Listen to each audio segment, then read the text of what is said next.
Hi everyone, it's Maddie Brady. We're here to get real about mental health. Stay tuned for some great conversations with some very special guests. Hi everyone, we are here to get real with Baylor, and she is here to talk about comedy and how it helps with dealing with situations in our lives and sometimes mental health issues as well, that you're able to make light of it sometimes, and it's actually a coping mechanism. Yeah, definitely. I think it's a necessary tool.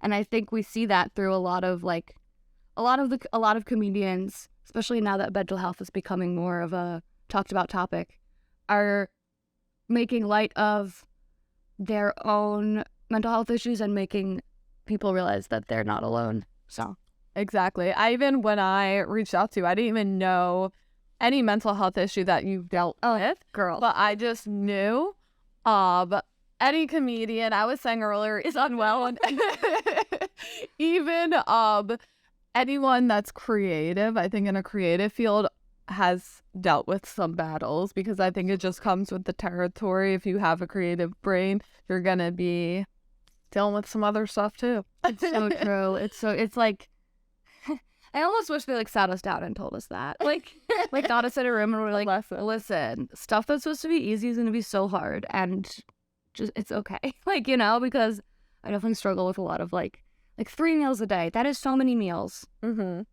Going to the grocery store, going to the gym, all of these things that are just you're just supposed to start doing when you're an adult. I feel like there's a lot of shame and a lot of should around those types of things, and yeah, realizing that no one actually has it all together is, you can do that by getting people to laugh at jokes about it, and then you realize you're not alone, and you stop beating yourself up about, why is this so hard for me? Yeah, absolutely. Do you feel like you started out making jokes about mental health? Is that something that you got into later? I'm trying to think. I think the first set I did when I was asked to be on a show, I had a joke about my therapist. Mm-hmm. And I definitely, that's one of my favorite things to ask the room is who here is in therapy? And then I say, okay, anyone who didn't just raise your hand, either you're lying or you're the problem. So I definitely think that, therapy is certainly nothing groundbreaking in this day and age, and it's good. It shouldn't be. It's good that people are talking about it more and more open and more willing. So yeah, I think it's always been there because usually the funniest things are the worst shit you have going on. Yes, that's where the gold is. So I think about Pete Davidson. That's who I feel like he really, people have been doing it as long as comedy's been around, but Pete Davidson really made that his shtick. It's so true. And I think he relates to a lot of people by talking about what he goes through. He isn't just a comedian and then also has these problems. He intermixes it, where listening to his show and being present at his show or watching it online, that you're able to relate to him. Mm-hmm. And then also I loved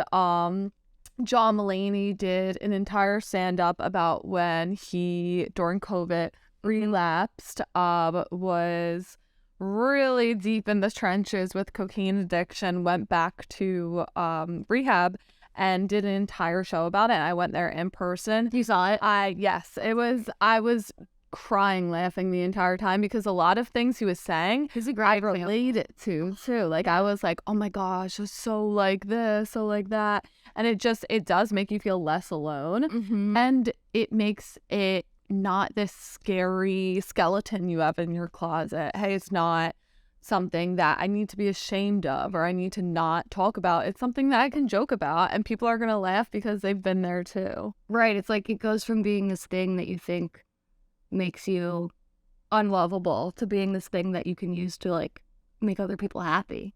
Absolutely. And even with what I just said, people that even don't relate, yes, it makes them less uncomfortable, I think, about it. I always used to joke, I did have to go to an inpatient facility for eating disorders, addressed my alcohol problems as well there. And I always make jokes about, oh yeah, that back at the Hab. And I always make these at the Hab jokes, or, oh, don't want to take another trip to the Hab. And that way it honestly makes me feel a lot more comfortable. It's not something I'm hiding. Right.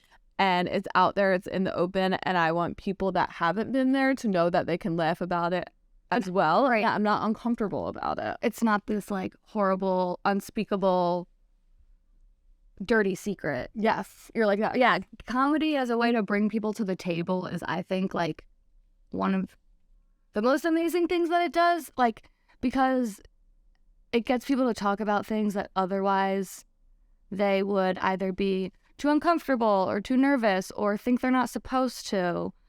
So I think it's like it opens the door and it disarms people, right? Because it's funny, it's sort of, you let your guard down, and then you're able to explore these new areas that comedy like opens up new topics of conversation. Mm-hmm. So what have you dealt with in your life that you feel like been able to incorporate into your comedy? So I've definitely, we did a Halloween show this past fall, and I did a bit about like all of the anxiety that I have, that I've had from a very young age, and like the weird, bizarre fears that I have had throughout my life.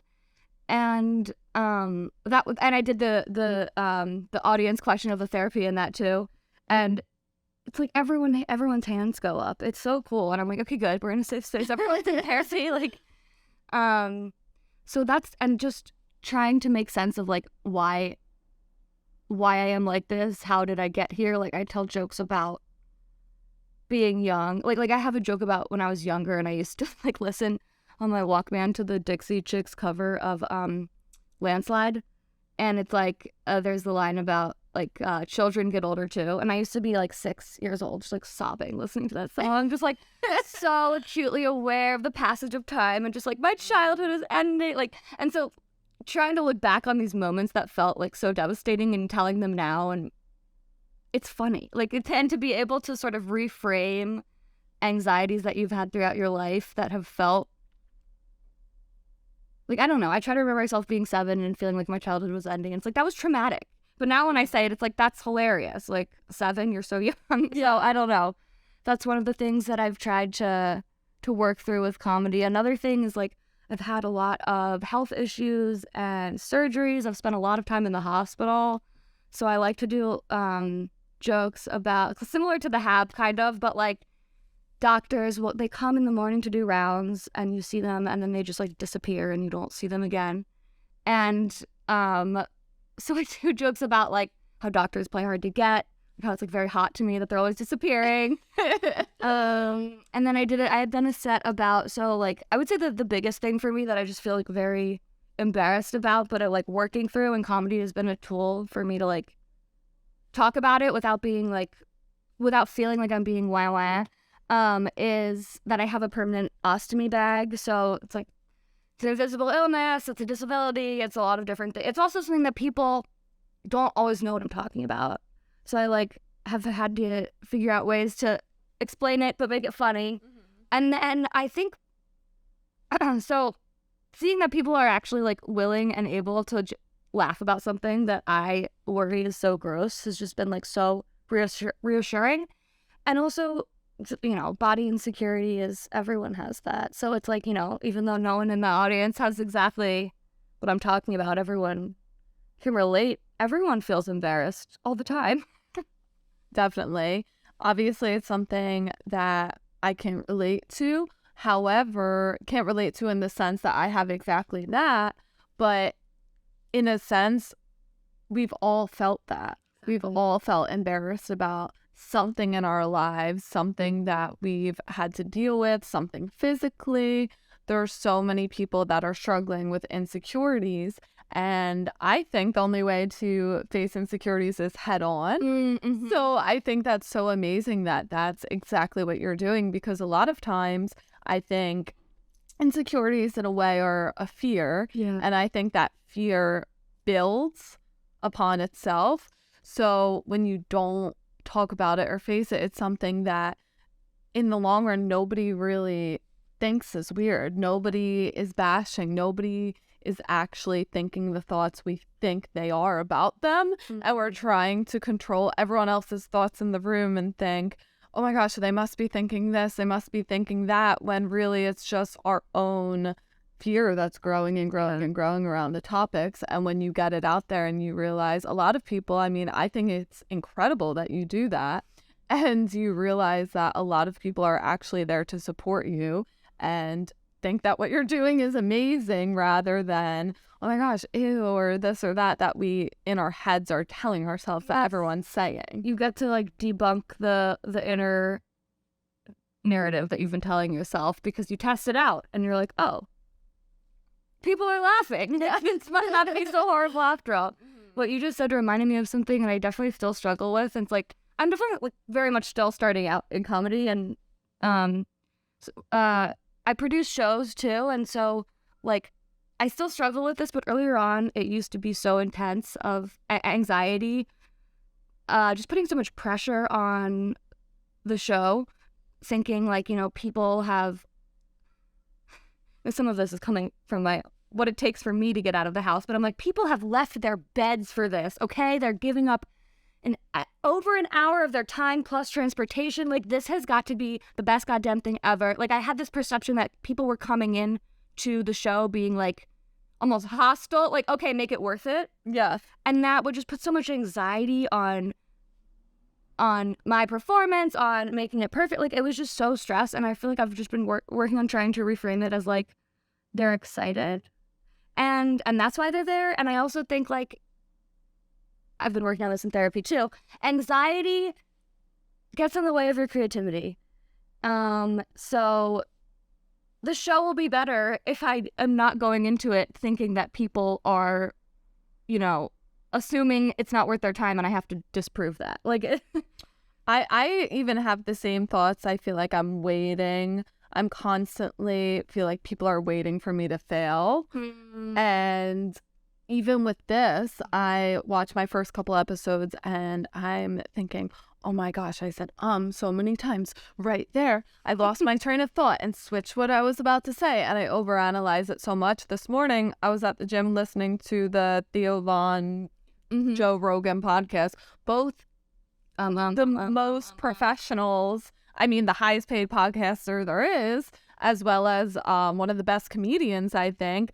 And they said, they switched topics. They were about to say something, said something else. And you realize, okay, obviously it's not ideal and we always want to improve on ourselves and work on ourselves, but it's not the end of the world. It doesn't take away from everything else that you did. The fact that you're a human being and there's going to be bumps along the road too. That's such a big part of everything that we're talking about. I feel like with like the sort of like loosening the expectations of perfection. Yeah. Wait, hang on. Sorry. You supposed to remind me of something, but now I forgot it. So it happens. It just happened. It happened. Oh, I remember. It's something I love that some comedians do, especially at, like, open mics, but like that I just feel like is so honest, and it always gets a huge laugh. It'll be like after they try a joke, like, doesn't do well, they'll be like, well, that one didn't work. Or like they'll be like, okay, that was a new one, I guess it's not working. Like, they'll address what some people would call awkwardness, and the audience loves it.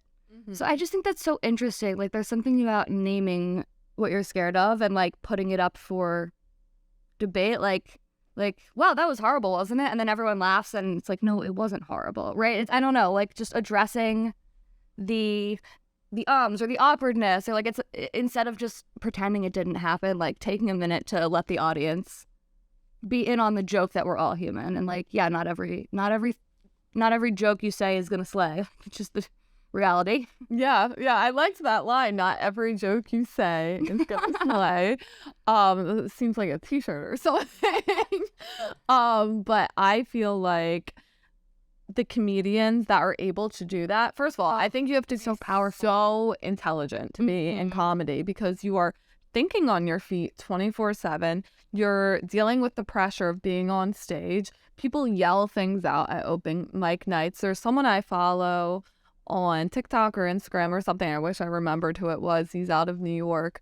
but he is so good with handling hecklers, and he always makes it 10 times funnier. There's someone that's just trying to ruin his set or say something negative about what he's doing, and he ends up using that as fuel. And to be able to do that in the moment, I mean, obviously you have a rough idea of what you're going to talk about, what you're going to joke about, but then to be able to, in the moment, be able to quickly shift and try to think of something funny and handle it, I just think is so impressive. Oh my God, it's a whole skill set. Like yeah, the comedians who do a lot of engaging with the hecklers and also a lot of crowd work where, you know, and they always, and nailing that to me is like the most impressive thing ever, because it's so evident that you're working on your feet. Agreed. I don't do that, but I love people who do that. Do you do any crowd work or anything? I do a lot of, well, like the Who Hears in Therapy. That's one. I did on one of the medical shows, like medical comedy shows I was on, I talked about, I'll do a lot of like, does anyone know XYZ? And then I'll wait and be like, oh, no. And then I'll tell. So I do that kind of thing. But I don't do a lot of like, who's in the front row here? Okay, a first date. Like, I'm not that kind of comedian. I think people who can do that well are like next level. And maybe I'll get there one day. Like, I'm still pretty nervous when I'm up there. And I think like, I don't know, I also have been that person in the front row and I feel kind of bad. Like, I think some comedians who are really into that are like almost agents of chaos in a really fun way. I don't know if I could ever go there because they're like playfully roasting the people in the audience, and there's like a line they're working with that's very delicate, you know? So So if you are so nervous to get on stage, what pushes you to keep doing it? Yeah, great question. I think a few things. I mean, one is that like once you're up there, it feels, and like I said, that's the moment of like that affirmation of saying a joke that's revealing something that you thought was embarrassing and then having a laugh is like such a high. and yeah, you do it for the laughter. And I think also I do it because almost as a way to like gauge how audiences are feeling about, you know, like, God, I don't go to the gym, I'm such a piece of shit. And then it's like a way to workshop things. Like, how do we feel about this? Are people going to the gym? Then everyone's like, no. And then you're like, okay, thank God. Yeah, so I guess it mostly for the laughs, but also as a way to like sort of like, so take the temperature on things. And in doing so, you learn you're much less weird than you thought you were. Yeah, you're never alone, no matter what. It's so true. But I think it's great to face fears like that head on, because I've definitely struggled with anxiety throughout my life. And I used to do pageants and get up on stage, and I loved being on stage. However, the attention. We love the attention. It's true. But I would be so nervous beforehand. Exactly. But whenever I was able to be on stage, I felt like all of that went away once I got started. But the beforehand, oh my gosh. I'm a wreck. Like, don't talk to me. Don't look at me. Yes. Yeah. Like, here's your drink ticket. I'm like, I can't even like drink water right now. Like, after this face. It's funny though. There was an interview portion of these pageants I used to do. And that was every single year I dropped the ball because I could not speak, because I would make myself so sickly nervous going into it. I would go in and just freeze up, could not show my personality in any way, shape, or form. It was like I just forgot how to have a conversation. And it's funny enough that I do things like this now because it's something that I've had to work on immensely throughout the years, because I knew that it was a skill. I knew that at my heart I was outgoing and I love talking to people and all of this stuff. It was just something that I had to get over the nerves in the beginning. And I even talked about on another episode racing my whole life. I did sports, and that's race anxiety was crippling for me. Absolutely crippling, to the point where now, I mean, I'm not really doing races nowadays, but I was saying my best races were way after high school, college, and all of that. Our anxiety gets in the way of like your ability to play fast and loose and like be that moment. Yeah, I would almost have to trick myself, like, this doesn't matter. That's one of the main things, instead of, because I think the anxiety comes from that pressure you put on yourself. This is the end of the world. I'm in the Olympics right now when you're not. And like, if these people don't think the show is good, they're going to kill me. It's like, no. Exactly. Like, I've been to shows I didn't think was good. Like, I still like those people. Like, you know, like, that was okay. Yeah. Like, and then you don't even think about it anymore. You're not sitting there at dinner like, I know. The show tonight. We always think that other people are thinking about us. And they so rarely are. Yeah, absolutely. And I said that before too. It's almost a little egotistical to think that they're sitting there harping on your performance for so long. But I do feel like you need to trick yourself, like, doesn't matter. No, I not think like, well, sometimes they're like that. No, it's so true. Instead of the loop of like, you're gonna mess up. Like, what if you mess up? What if what if you bomb? Like, just talking, kind of like tricking myself, talking to my brain, just being like, you know what, you're right. You are gonna mess up. And then just like sitting with that and being like, oh, like, it actually, so what?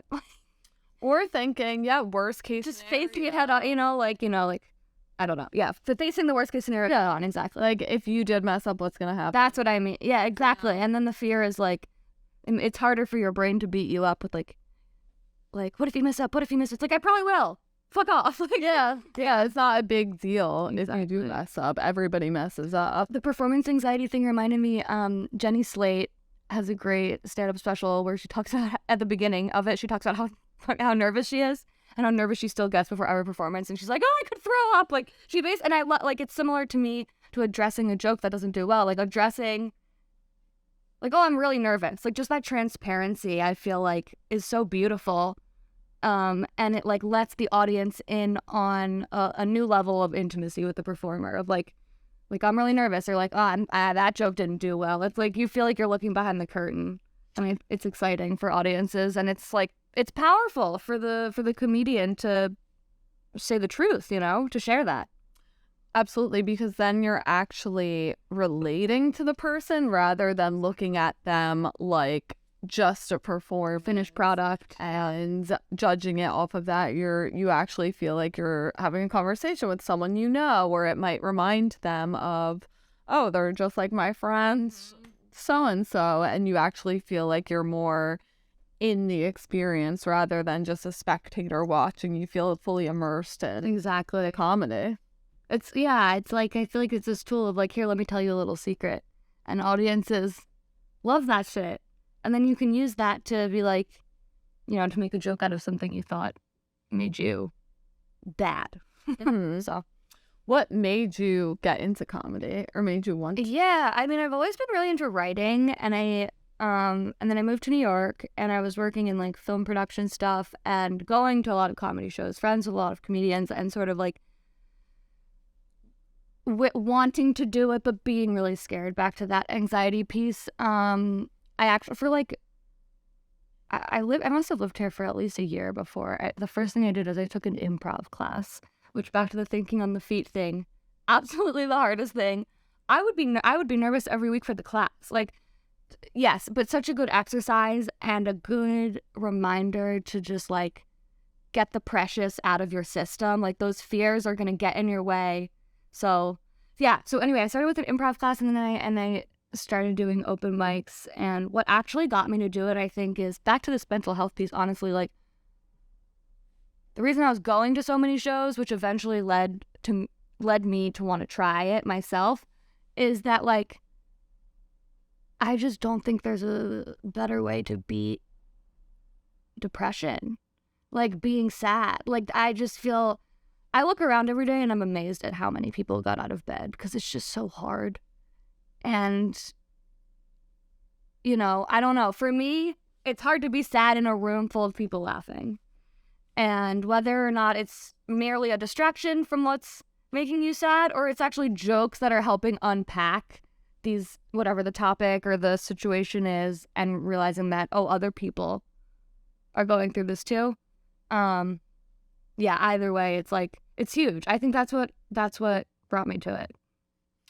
And jokes really are like medicine. I know. And it's contagious. Laughter is contagious. Smiles are contagious. I've made a really cognitive effort to realize how I feel when I'm smiling at people in the street, when you compliment someone and they get really happy from it. Like, it's a genuine compliment and you can tell their face lights up.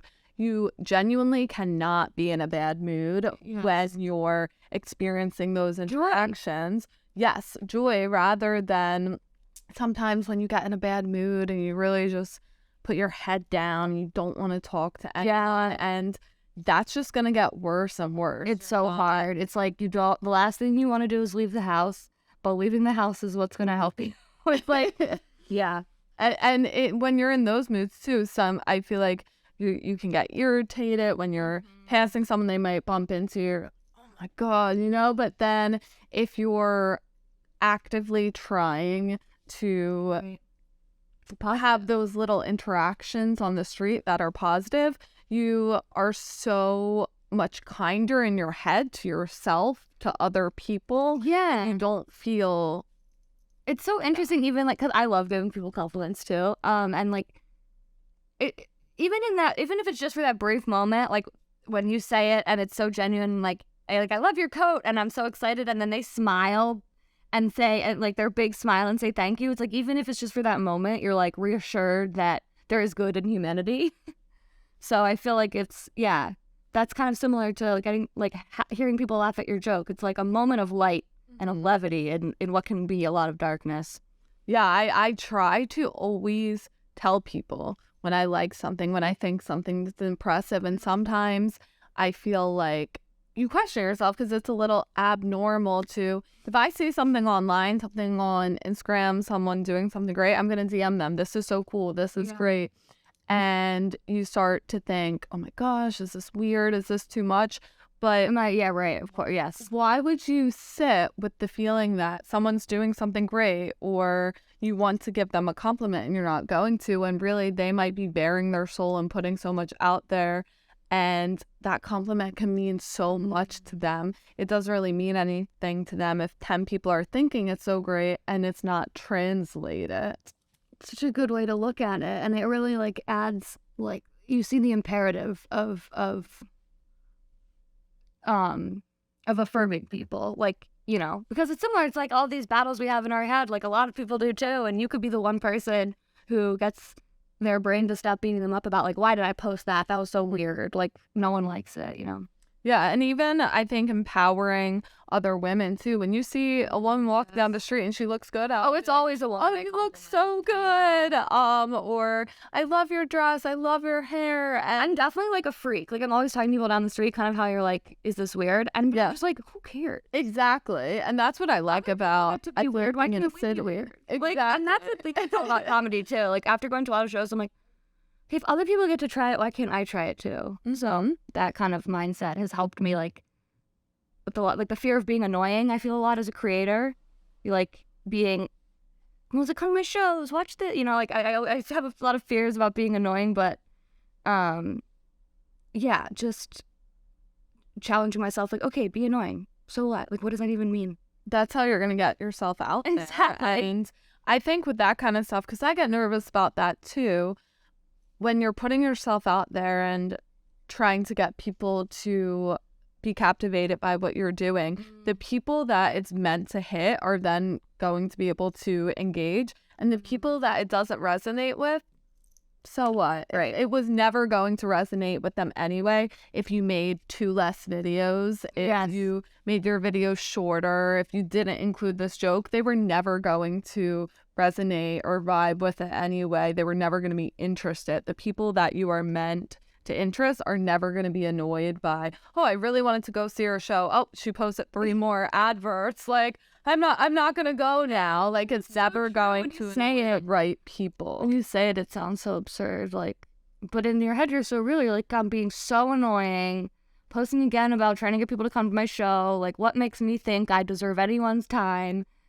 But when you say it like that, like, right, no one's gonna be like, God damn it, she posted about the show again. I'm never seeing her again. Like, exactly. And honestly too, like, I feel like I'm being chaotic most of the time. Like, maybe I wanted to go to your show and I forgot about that's the other thing, and too. then it reminds people. So I think it's good to check it out as much as possible. And I'm that person. I'm the person who needs 100 reminders. Me too. I feel Me bad. too. That's why I'm thinking, I'm like, if you sent something to me one time, I'm going to forget. Right. If I saw it again, oh my gosh, that's this weekend, I'm going to make an effort to go, you know? So I think that most people need, and that's even just marketing. I mean, that's what marketing is. So you have to really market yourself, because you're never, the chances of you statistically getting someone engaged after one single post or one Instagram reel, one ticket to your show posted are so slim to none that you need to be super repetitive and in your face. But it's scary to put yourself out there. So I totally relate to what you're saying. It's a good, like, reminder of the reality, though. It's like, and it takes the pressure off. It's like one post isn't going to work for anybody. Like, it's just, just leaning into the fact, like, this is the nature of the business. This is what the other people who have shows do. And, like, giving myself permission to take up that space. And, like, it's okay to post a few times. Like, it's not reframing that as, you know what, maybe if it is annoying, who cares? Then it wasn't meant to hit those people anyway. But I think, too, remembering that everyone has to start somewhere. And I think sometimes we might think, oh, would John Mulaney do that? Or looking at big movie stars, big influencers, all of that. But we have to remember that all these people started somewhere. And I mean, it's some people, obviously, there's the Nepo thing. Right, a lot of people that are big stars get into it because they have connections, which, so what? They're using their connections, you know? I think everyone would in that scenario. But the people that have made it with no connections, they've been exactly where you are. They've been exactly where they are. They've felt what you are feeling. And the only people that make it to that level are the people that fight through those feelings. That's such a good point. Yeah, it is helpful to think about, like, the John Mulaney's back when he actually, speaking of Jenny Slate, posted it was like an old photo of a flyer of the two of them on a show together, and it was like, it was trying to get people to come to the show, and it was like a handwritten, it was when the tickets were $5, and he was like, you should, like, you missed the chance to see me and Jenny Slate for $5 in 2002, but, like, there's good news. You can still stream her special or something like that. But it's such a good reminder that, like you said, the people who now are big and don't have to promote, it's like, everyone has to come up from somewhere. And, like, no one's going to know they're a fan of you if they don't know about you. Exactly. You have to reach your target audience, and you're not going to be able to do that by staying quiet. Exactly.